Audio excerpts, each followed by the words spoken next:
Tonight on Ukraine Today, night of terror. The occupiers launched a massive strike on Kyiv. They hit residential buildings. Among the dead, children.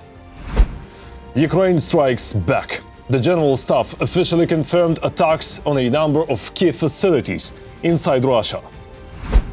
Meeting in New York. What will the Ukrainian delegation discuss with Trump's special envoy, Witkov? Security guarantees for Ukraine. According to Prime Minister Meloni, Italy's proposal is now the main one on the table of allied talks. All that and more, right now. Hello, my name is Volodymyr Rabchun. Please subscribe, hit the like button, and let's get to the news. At least 18 people were killed, including children, and dozens wounded. These are the consequences of Russia's massive strike on Kyiv. The occupiers deliberately targeted residential and office buildings, schools, hospital, and transport infrastructure. Strikes and falling debris were recorded in 8 districts of the capital. Rescuers are still clearing the rubble. A Kyiv resident shared a video of Russian drone hitting the apartment building where she lives. Security cameras captured the strike. Another reminder that during attacks you must stay in protected shelters and definitely away from windows. Because of Russia's strikes on Kyiv, the building of the EU mission in Ukraine was damaged. Foreign Minister Andriy Sybiha confirmed this. He stressed it is a direct violation of the Vienna Convention. Russian terrorists launched more than 600 air targets against peaceful Ukrainian cities and towns. Hundreds of drones, dozens of missiles, both cruise and ballistic. Air defense destroyed 589 of them. Unfortunately, not all. Besides the capital, Kyiv region, Khmelnytsky, Ternopil, Vinnytsia and Zaporizhzhia regions were also hit. Take another look at these images. A precise strike of 2 Russian missiles on an apartment block in Kyiv. This is the real indicator of Moscow's intentions. I hope the White House is watching. And here is the footage proving the resilience of Ukrainian spirit. In Kyiv, people kept doing haircuts despite the destruction around them from the Russian night strike. Life goes on, no matter how hard the Russian terrorists try to erase us. Ukraine responded. The General Staff officially confirmed strikes on several important facilities in Russia. Among them, the Afipsky and Kuibyshev oil refineries. They supplied, or better say, supplied in the past, fuel to the Russian occupiers. Clearly legitimate targets. Also, ammunition depots and several logistic facilities of the occupiers, both inside Russia and on temporarily occupied Ukrainian territory, were hit.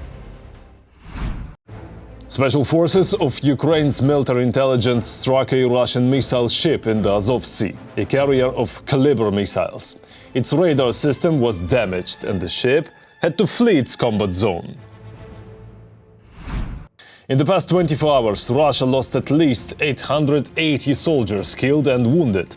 Since the start of the full-scale invasion, that makes 1,079,630 troops. In the last day alone, Ukraine's defense forces destroyed 4 Russian tanks, 7 armored vehicles, 40 artillery systems, and dozens more pieces of enemy equipment. And here are some numbers from Ukraine's Commander-in-Chief, Alexander Syrsky. Since the beginning of 2025, Ukraine's defense forces have destroyed over 27,000 Russian vehicles. Burning hard, burning bright. Ukraine is fighting for freedom, support independent Ukrainian journalism, so we can keep telling the truth about Russia's war. Click the link in the description to become our sponsor. And now is the time to subscribe to the channel and hit the like button. Also, please share this video so more people can see it. Thank you and glory to Ukraine. Next Friday, the head of the presidential office, Andriy Yermak, and the secretary of Ukraine's National Security and Defense Council, Rustem Umerov, will arrive in the United States. There they will meet with Trump's special envoy, Witkov. The main topic: security guarantees for Ukraine. Our diplomatic work continues. Our team, our office, the Foreign Ministry, the National Security and Defense Council, with partners who support the need for a leaders' format, a format to end the war. The level of leaders allows us to talk about the key issues. This is exactly the level we need. We all see very arrogant, very negative signals from Moscow about negotiations. The Russians are not going to fulfill what they promised. They promised the United States. They promised others in the world who insist on stopping the killings and on real diplomacy. Pressure is needed. Russia must be forced into real steps. Russia must end the war it started. The war it keeps going. More on expectations from the New York meeting and possible outcomes in the report. Developments in the negotiation process. The US President's special representative, Steve Witkoff, stated that he will hold a meeting with the Ukrainian delegation. I constantly remind myself what an honor it is to serve under my boss, President Donald Trump. Witkoff did not specify the date of the meeting, but said it would definitely take place before the end of this week. When it comes to Witkoff, you can never be certain about anything because Witkoff is someone who handles any facts or statements rather loosely. We remember the situation when, according to Bild, he actually spread disinformation about the alleged willingness of the Russians to make major concessions regarding the so-called territorial exchange. Then Trump picked up on this territorial exchange. But in the end, it turned out that all of this, to put it mildly, did not correspond to reality. In reality, things were not at all as Witkoff initially presented them. In other words, it's quite difficult to discuss Witkoff's statements because in the end, it may turn out that there was no meeting at all, or the meeting wasn't with the Ukrainian delegation, or it wasn't even a delegation meeting. At the same time, the special envoy of the American president stated that the US is in daily contact with the Russian Federation and that the Kremlin dictator wants to put an end to the war in Ukraine. I think he made a sincere effort to establish a dialogue. He undoubtedly did this at the summit in Alaska, but this is a very complicated conflict. Witkoff has met with the Russian dictator multiple times. Just this year alone, he has visited Moscow 5 times.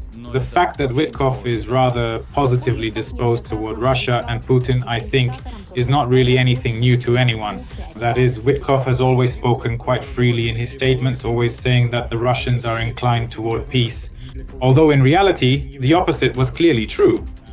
He was rather loose when it came to questions of Ukraine's territorial integrity and sovereignty. So, in short, you can't really expect anything particularly positive from Witkoff. In other words, Witkoff has always taken a position that isn't exactly overtly pro-Russian, but it's very convenient for the Russians. After Zelensky's visit to Washington, Donald Trump announced that he had begun organizing a meeting between the presidents of Russia and Ukraine, which would be followed by a trilateral summit with the participation of the United States.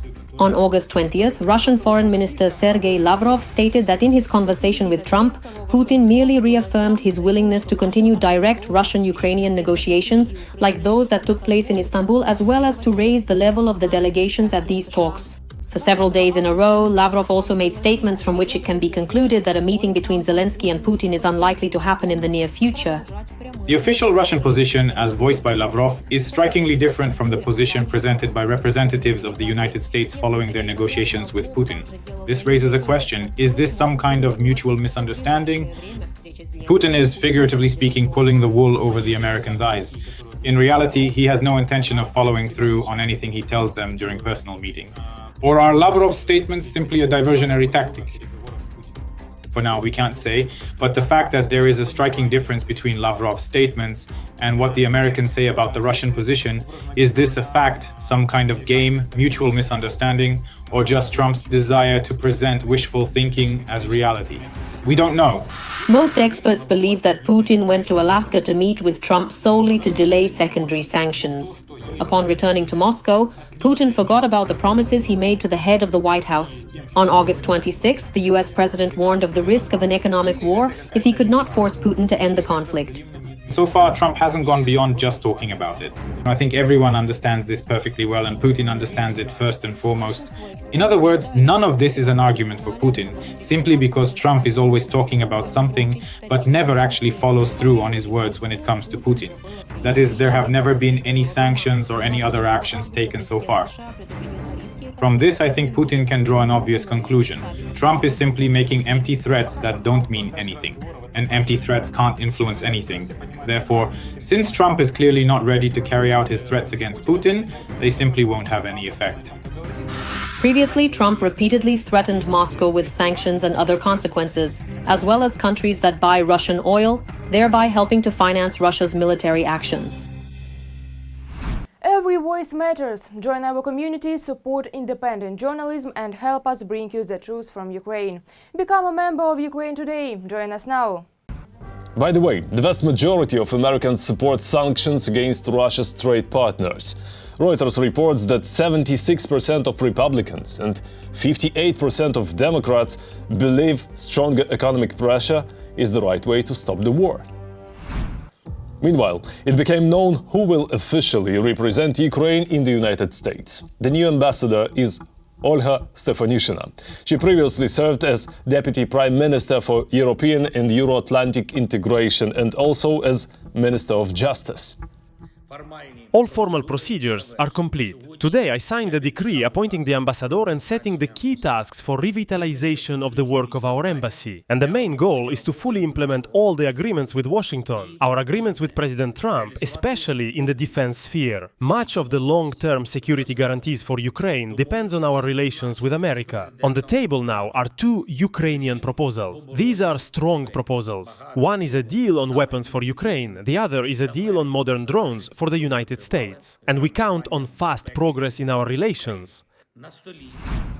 Continuing on security guarantees, Italy's proposal is now the main one in allied talks. That is, according to Italian Prime Minister Giorgia Meloni.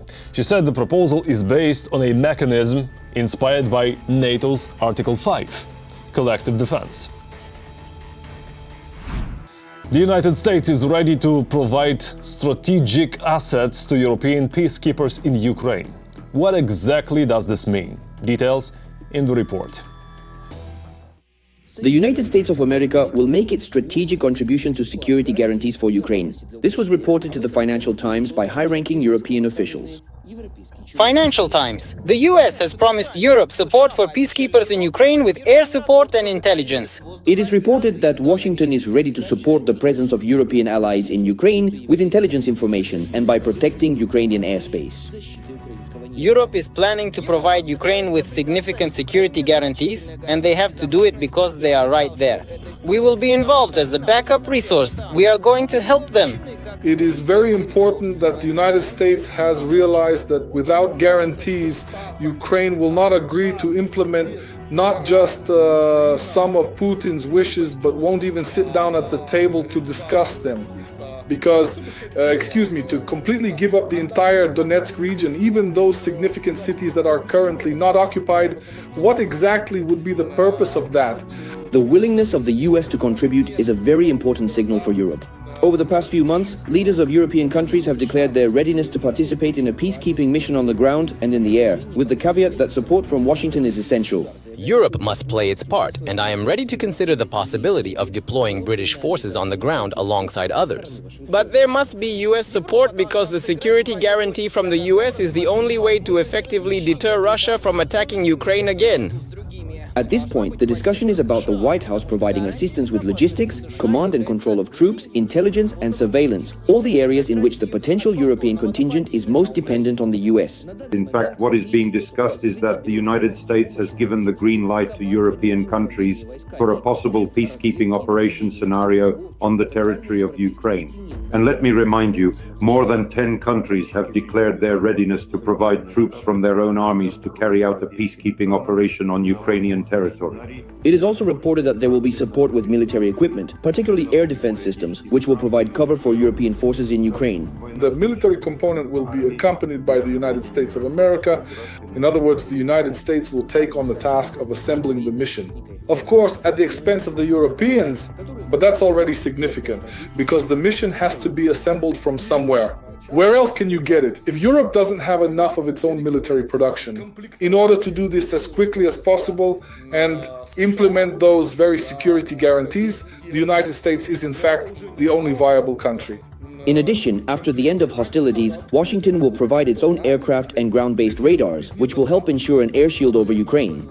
This already involves the use of the aviation component, which will nullify the ability of the Russian occupation army to use the aerospace forces of the occupying country when launching missile and bomb strikes, both against logistics infrastructure and accordingly against peaceful Ukrainian cities. The issue of reliable security guarantees is key for Ukraine. Without American support, there can be no talk of any reliability at all. In addition to the European peacekeeping contingent, the Russian aggressor will have to reckon with American military equipment, aviation and intelligence information. Hungary has filed a lawsuit against the EU Council over the use of Russian assets to help Ukraine.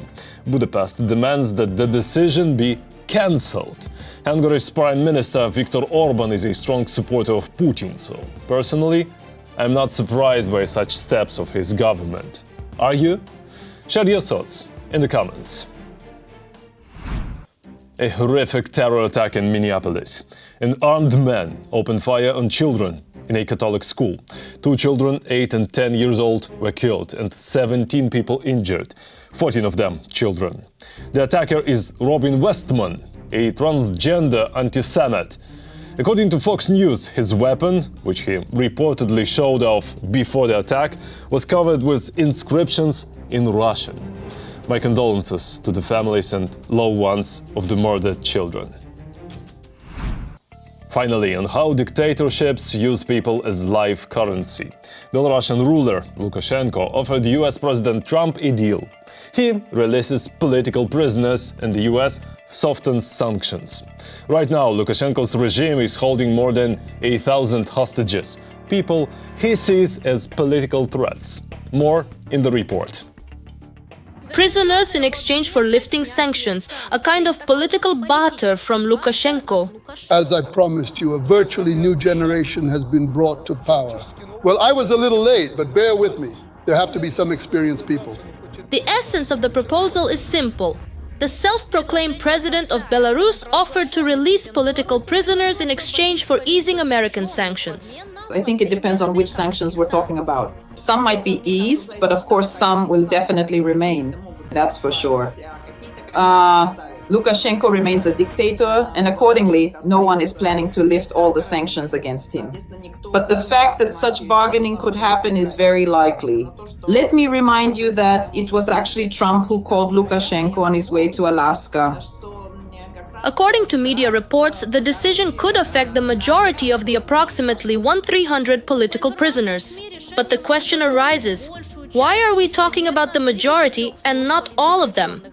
I think that in order to release everyone, there would have to be some specific perks for him, for Lukashenko. That's why, of course, he will hold back some leverage for himself for future bargaining. And the organizations that have suffered the most from the sanctions are Belavia and Belaruskali, the country's key companies. I think there's a chance that at least for one of these companies, the sanctions could be lifted. In my opinion, the likelihood is higher for Belavia. But for Lukashenko, of course, both Belavia and Belaruskali are important. Belaruskali is a major supplier of mineral fertilizers to global markets. As for Belavia, well, you see, President Lukashenko was meticulously building the city of Minsk specifically as a very important kind of transfer, a significant transfer hub for the entire region. Be that as it may, Lukashenko had previously pardoned 14 political prisoners. This happened on June 21st after Keith Kellogg's visit to Minsk. And at that time, there was no talk of sanctions. And we simply don't know what they negotiated with Kellogg and what Kellogg promised him. Just because we don't see it in the public space doesn't mean there weren't any agreements that we don't know about. It's quite possible that there were indeed some agreements. And perhaps these very agreements included the beginning of a move toward easing, not lifting yet, but easing certain sanctions. Nevertheless, if there's one thing Lukashenko is a master at, it's changing his tune on the fly. Let's be objective. Is Trump a blabbermouth? He is. For example, in the morning he says one thing, in the evening he does another. But after a little while, he already demonstrates a different position. At the same time, keep in mind, I'm a Trumpist. That's what I often call myself. I'm not a supporter of Biden, and I said that when Biden was in power. So what's the point of all this? It's reported that besides economic issues, Putin's body is also interested in establishing relations with that very blabbermouth, meaning Trump. The Belarusian leader even invited the US president and his family to visit Minsk. Obviously, it is quite clear that no one is actually going to genuinely allow him to enter into that particular space. But he can certainly utilize this as a significant and opportune moment, including to strategically position himself as some sort of prominent and influential right-wing politician in order to engage in discussions primarily with certain notable right-wing European figures, whether it's someone like the well-known Le Pen or even the controversial Orban or the equally notable Fico. Yes, this individual is quite a political tinkerer, so to speak, someone who skillfully manipulates political situations for his own advantage and influence. Yoi. But somewhere on the horizon, the Kremlin is always looming. How can that be? Putin and Lukashenko are best friends. It's precisely the right moment, the absolutely correct language to use. But will Lukashenko's attempts to establish contact with Trump affect this friendship? Or does everyone understand that this is just politics and nothing personal? If Putin could pressure Lukashenko and force him to bend, he would have done it long ago. But nevertheless, Putin hasn't been able to do it. So whatever Putin may want isn't that important, but in all his 25 years, he hasn't managed to fully subjugate Belarus, and he won't succeed now either. Despite sanctions and international isolation, the mustachioed tyrant is looking for any opportunity to survive and to show that Belarus means something. And at the same time, he remains confident in his own uniqueness. Half the world dreams of our dictatorship, a dictatorship of real actions and the interests of our people. That's all for today. Thanks for watching. Thank you for your support. Strength to Ukraine's defenders. Glory to Ukraine. Don't forget to like, subscribe, comment and share. See you next time.